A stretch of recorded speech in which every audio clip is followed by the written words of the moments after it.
How's it going, guys? It's your boy, Lieutenant Dan here, live from Orlando, Florida, to talk to you guys a little bit about the pre-show here right before we start in about 15 minutes. I'm going to head on out over to the PSF site and start working on that whole bit. Let me make sure that our chat box is working. Hello, chat box. Chat box. What up, dog? You good? Poggers.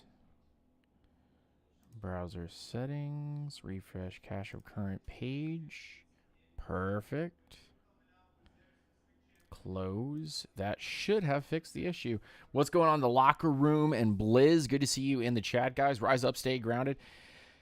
No, just because I am wearing blue today does not mean that I am rooting for the Falcons to lose, although I will get into that a little bit if we want to have a discussion about that specifically. But yes, the Atlanta Falcons versus the Carolina Panthers today, and 1 p.m. game. We're going to be doing that live on the PSF app, so you guys can follow us there on the PSF app. If you have that, go download that to your phone. If you don't currently have that right now, it's a great source of information, as well as a great place to be able to see myself and other content creators be able to do live shows, play-by-play action, and things of that nature. So make sure you go check that out. PSF in the link in the description of this video. You should be able to see it there.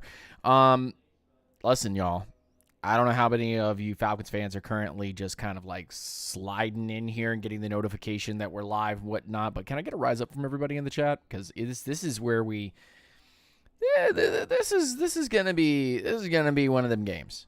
This is gonna be one of them sloggy, messed up, easy one of those games where you're like, oh no, we dropped it to the Panthers in the rain.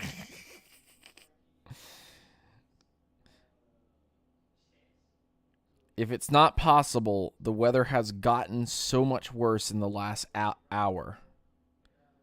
It is gross here in Charlotte. That's what we're currently getting right now. That's the discussion that we're getting about this game, is that the grounds are absolutely disgusting. Also, Lindstrom and McGarry will both be out today, so our right-hand side of the line is now backups.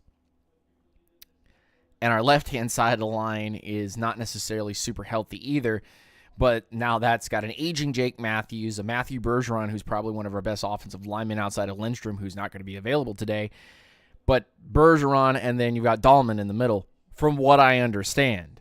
So as of right now, I don't know if a sloggy, wet, rainy game like this is going to do well for Atlanta's offense, but I don't think it's going to do any favors for Charlotte's offense either. So we sit here, I think, in the middle of these two hydraulic presses. What will we get as a result from the Atlanta Falcons and the Carolina Panthers when these two forces, in an absolutely terrible rainy day, collide as one? And what kind of wacky NFC results will we end up getting here, especially NFC South, but just wacky NFC South results are we going to end up manifesting from this particular game? And so I sit here saying, for the betterment of the team, I'd like to see this team end up losing this game and everybody go, oh, Arthur Smith, man. Like, regardless of the rain, regardless of Desmond Ridder's performance today, regardless of what we do or do not do as a whole, do I want the team to win? Yeah, absolutely. But the only way that we're going to fix this problem is if we end up losing. And if this is a frustrating game, which I do see some people in the chat currently talking about it, but if it does turn into one of those frustrating Falcons, oh, we just can't get anything kind of going games, that only leads us into a whole discussion about the Falcons end up losing and Arthur Smith gets fired and Ryan Nielsen becomes the interim head coach, if not Gray. Had to get some hydration, man. Had to get some hydration. I got some electrolyte water right here, and I'm trying to get myself hydrated, trying to get myself on the up and up, you know what I'm saying? On the up and up. But I hope everybody's doing well today, and I hope you guys are having a lot of fun. Make sure you share this out to all your friends and family. Twitter, Instagram, Twitch, Facebook, wherever you currently have places where you can share this. Go share it out, and let's have some fun. Share it in your favorite Falcons Facebook groups and message boards and wherever else we can end up sending this. Reddit.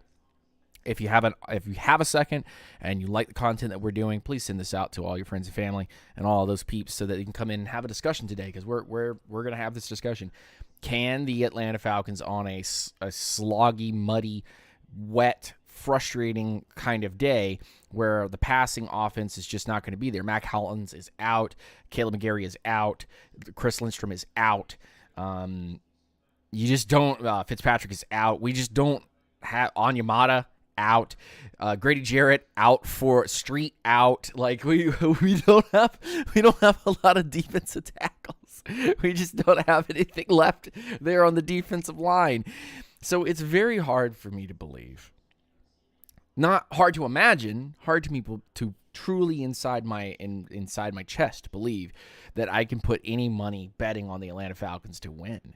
I mean, Jamal D, what's going on, my man? Rise up, stay grounded. If you haven't already said hi in the chat, I'd love to say hi to you back. I promise I don't bite. I want to be able to say hello to all of the grounders and the peeps that are here. So thank you so much for supporting the channel. I really appreciate it. Almost like we shouldn't have made more trade before the deadline. Crazy thought.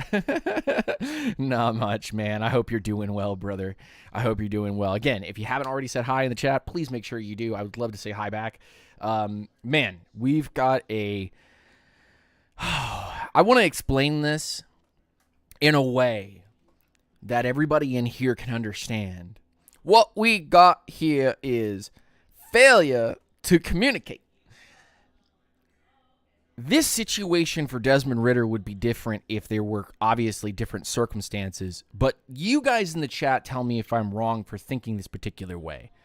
Desmond Ridder being drafted was an attempt by the organization to force Arthur Smith into developing a quarterback, because they never had any real intention of drafting any quarterbacks at all to develop, because Arthur Smith knew that he could not develop a quarterback, and therefore is the reason why they used Matt Ryan, got him out of Dodge because of the contract status, brought in someone who he was familiar with Marcus Mariota, played him until the wheels fell off, gave no attention to Desmond Ridder. Ridder comes in, and they're like, I guess we have to play him because we couldn't get Deshaun Jackson, and the rumors about Lamar were outside rumors, but they were something that the organization was necessarily monitoring. So if they are monitoring that particular situation and don't do anything about it and immediately come out and say they're not going to follow it, especially right after trying to go after Deshaun Watson, after bringing in Marcus Mariota for familiarity, Arthur Smith never wanted an actual developmental, young, potential franchise QB in the first round, because here's the tinfoil hat bit, Arthur Smith's not a good offensive coordinator. He's a good run game coordinator specialist.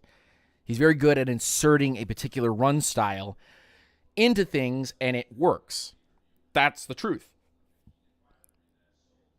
If they were so concerned with adding a franchise guy and saying, this is the guy we're going to attach to him, they would have done that in the first draft, the second draft. Well, now we're 3 drafts in. You definitely couldn't do it in the third draft because there was nobody there.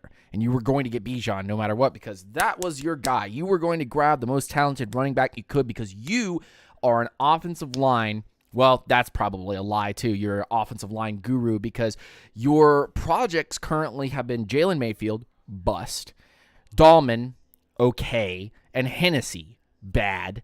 So, and Bergeron, which has been your one hit, but I swear that's a Terry Fontenot pick. I could have sworn that is a Terry Fontenot pick. So you guys tell me, a guy who came in here, he comes in here and says, I'm an offensive guru. Fantastic. He never attaches himself to any particular quarterback. He only had Trey Lance as the one guy, and I think that was more Terry Fontenot saying that I like Trey Lance than Arthur Smith saying he likes Trey Lance. Regardless of what Trey Lance looks like now, there was an attempt to do so. We got jumped. Arthur Smith got Kyle Pitts, Drake London, and Bijan Robinson. In all three of those drafts, the Falcons only made one attempt at quarterback, and he was a guy that was rumored to be a late first-round guy, but ended up going in the third because of the development that he needed.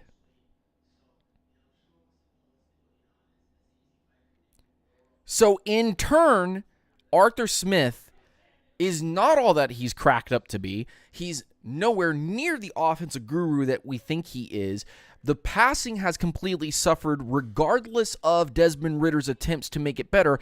And even after a benching, Tyler Heineke could not actually get anything going for the Atlanta Falcons. It looked like the same thing. It looked like the same exact thing.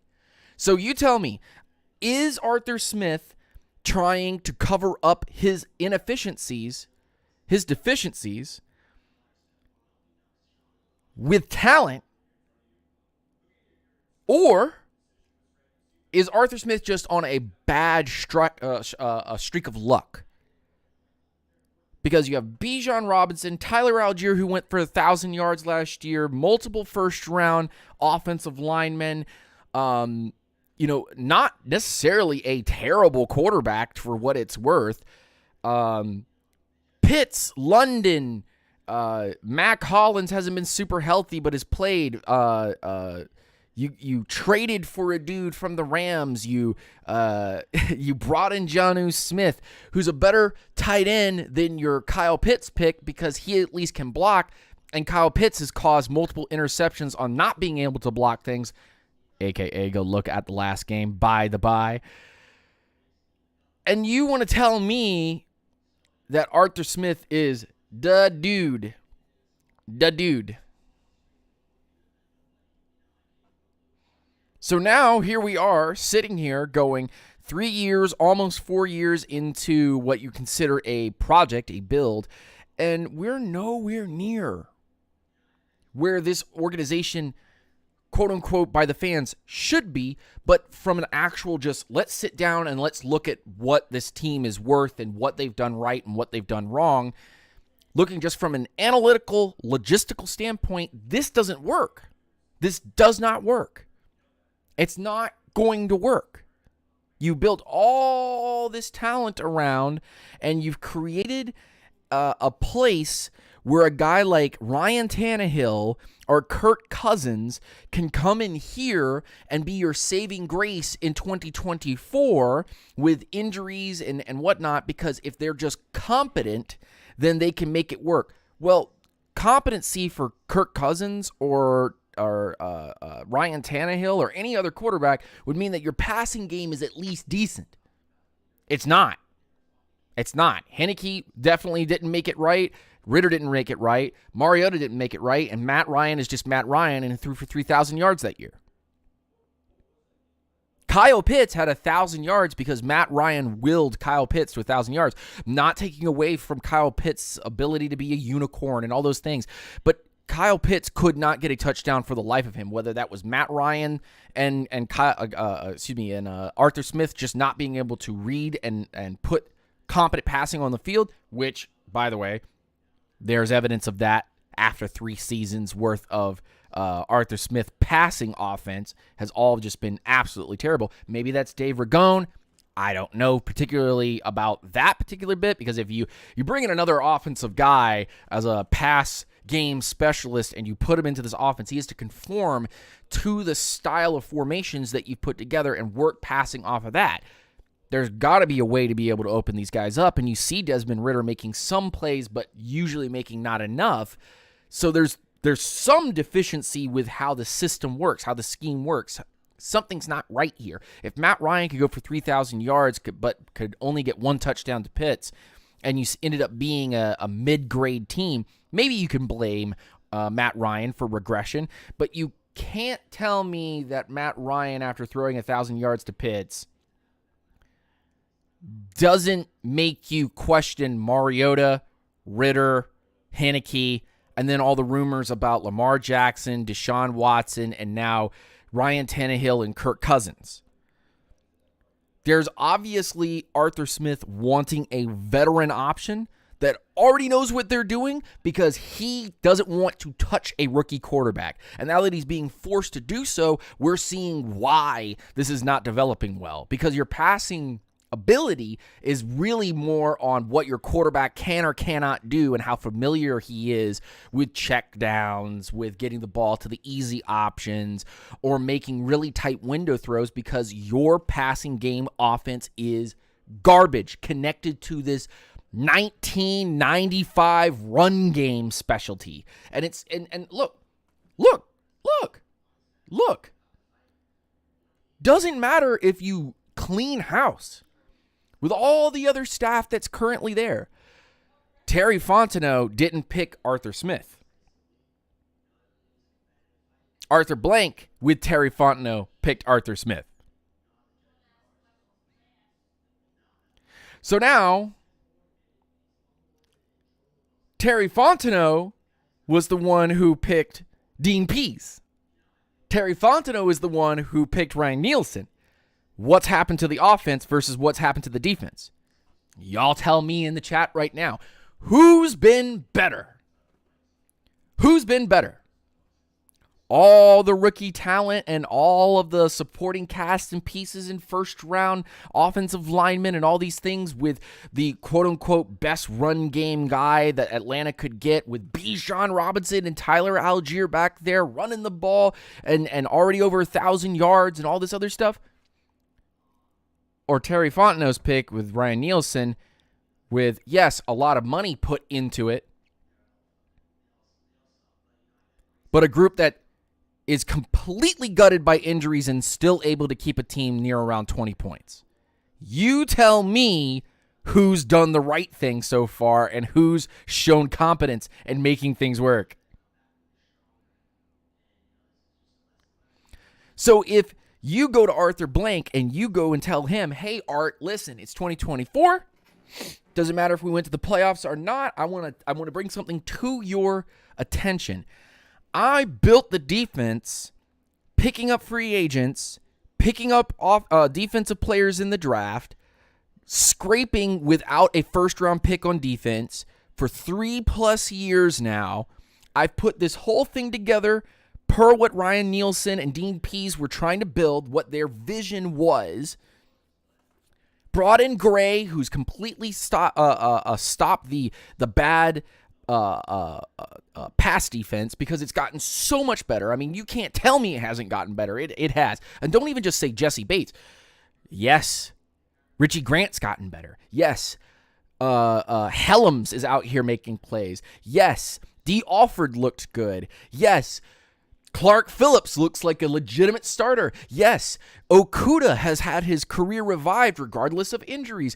A.J. Terrell looks fantastic. Ellis, who he brought in, looks great. Onyemata's hurt, but Grady and Onyemata were tearing up the league for just a second. AK out here. Arnold Ebiketie, he's out here now making sacks. Bud Dupree and Lorenzo Carter popping up in places. Calais Campbell was looking fantastic. Even guys like Taquan Graham and then guys like Contavious Street, who they brought in here with familiarity with the defense, started making plays. Where's the offense making those plays? Come on, Art. Come on, Arthur Smith. I thought you were a guru, dog. Well, I have some injuries, and Desmond Ritter's not Deshaun Watson. So you had Matt Ryan, and you chose Marcus Mariota. Get out of here with that shit. Get out of here with that. Get out of here with that. Get out of here with that. You had multiple times in the first round to take a quarterback and attach yourself to the hip to that quarterback if you believe it. And for 3 years, you haven't done it. That tells me that you're scared to touch a rookie. You had all year when the wheels were literally falling off and the car hood was on fire and smoke was coming out of every orifice of that car that was named Marcus Mariota. You had every opportunity to play Desmond Ridder, and you didn't play him. Why? Simple, y'all. Very simple, Falcons fans and non-Falcons fans. The reason why you didn't play him is because you were scared. You were scared if that was your only option, your only exit plan, that if Marcus Mariota proved that he was bad, that Arthur Blank would have looked at you and said, "What the fuck? What? Excuse me?" Well, we just played him all the way, and it just didn't work out, so we started Ritter, and he went 50-50. So we felt really strong about putting him into – the only reason why you're in that situation is because you didn't play Desmond Ritter earlier. And the only reason why you're in a Desmond Ritter situation is because you didn't take a quarterback earlier. And the only reason why you didn't take a quarterback earlier is because you fucked around and made Matt Ryan upset, and that's why you had to move him. Yes, you had to move him anyway, but you should have put somebody behind him to learn and develop. You should have spent a new pick, a top pick, on someone to develop. And you did not develop. So every other point, any other exclamation, any other particular opposition to this particular narrative is completely moot when you just put down brass tacks facts. No shiny nickels here, dog. No shiny nickels. It's just dirty pennies. This is the truth. 1 to 1. 2 plus 2 is 4. So here's the deal. You don't want to draft a guy because you don't have the ability to train him, or you don't have the confidence that you can run your system the way it is, then that means your system is deficient. That means your system doesn't work. That means your system doesn't work. And if I'm Terry Fontenot and I walk into the office in 2024 with our Arthur Smith in the room, and I look straight at Arthur Blank and I say, "Hey, buddy, listen, I got something really crazy to tell you. I just did all this work on this defense, and look where it's currently ranked, and look what it's currently doing, even with injuries, dog. And we spent all these first-round picks," which, by the way, we've got to figure out that fifth-year option for Pitts, but, hey, whatever. I'm going to pay A.J. Terrell, okay? And I'm not going to give Kyle Pitts his fifth-year option because I don't think it's worth it. Yes, number 4 pick all over, whatever. Let's call the Kansas City Chiefs because I have an idea. Why don't we do the Tony Gonzalez trade in reverse? Why don't we go get ourselves a third, 2/3, 2 seconds, something like that for Kyle Pitts, and let's just say we failed here and Arthur Smith needs to go. And let's go draft Jaden Daniels. Let's go use actual cap here to go and fix the main issue. The main issue is that we need to develop a quarterback and we need to develop an offensive system that's actually going to work. And we don't have time to sit here and let things mold like cheese. The only thing that we currently have time for, because we put ourselves in this situation, we put ourselves in this situation. We said we were going to develop things as we could and try to win now. That's why we hired Arthur Smith. To win now. To have results now. But now looking back on it, No.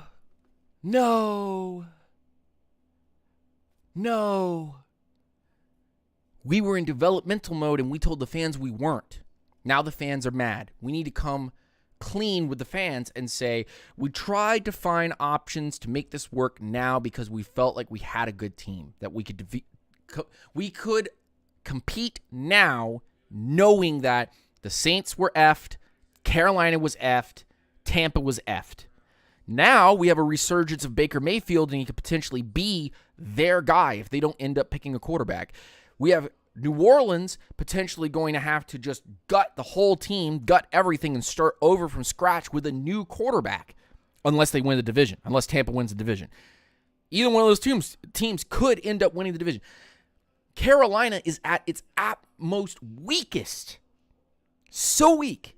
And we're now walking into a game that feels like a trap game. If we end up losing this game, it is going to be a trap game. I'm not wearing blue today because I'm rooting for the Carolina Panthers to beat the Atlanta Falcons. I'm wearing blue today because this shirt is so comfy.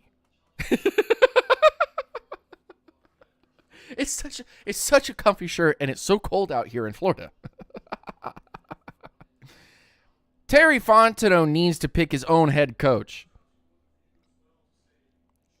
And I'm 2 seconds away from telling you guys that the only thing stopping me from firing Arthur Blank right here, right now, is a win over Carolina and Ritter looks good, and then a win over the Colts and Ritter still looks good, and then going and play the Bears, and regardless of that result, making it to the playoffs and saying, We won the division. Arthur, you got one more year. You got one more year. You made Ritter work. Or Ritter just worked despite what you were trying to do. So what do we do now? We need more for the defense. And the offense, I mean, we need another wide receiver. There's only 2 wide receivers under contract next year, Drake London and some dude from the University of Mary School for the Blind. No offense to anyone else on the roster that I don't know your name right off the top of my head, but gosh, it doesn't look good. It looks bad. You need compensation back. So let's go ahead and just trade Kyle Pitts to Kansas City, go get our stuff back. Now they have a Tony Gonzalez and a Tony Gonzalez B. And let's just send him to the AFC and let's go get what compensation we possibly can and restart this whole process. Restart, by the way, doesn't mean the team is not competitive. It means that the offense needs to be completely restarted and the defense just needs to hold on for dear life. And it's doing so. It's doing well. So if we just keep adding premier pass rushers to the defense, continue to build depth around that defense, because it is the strongest part of this team. It is. It's the strongest part of this team. You know you're going to have problems with Jake Matthews soon. You know you're going to have to figure out the Bergeron situation. You know your current center right now is not up to par what you need, and you know that Lindstrom got this big old contract, but McGarry is tradable next year, and or you can upgrade that position as well. You're going to need to figure it out.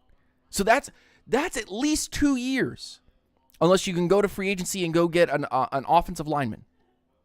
But that's a 2-year build. That's a 2-year build to make an offensive line better and go get yourself a quarterback. Anyhow. All right, guys. We're headed over to the PSF. Link is in the description of this video right now. Head on over to the PSF app. Check us out. We're going live right now. We'll see you guys real soon. Peace, hair grease, rise up, stay grounded.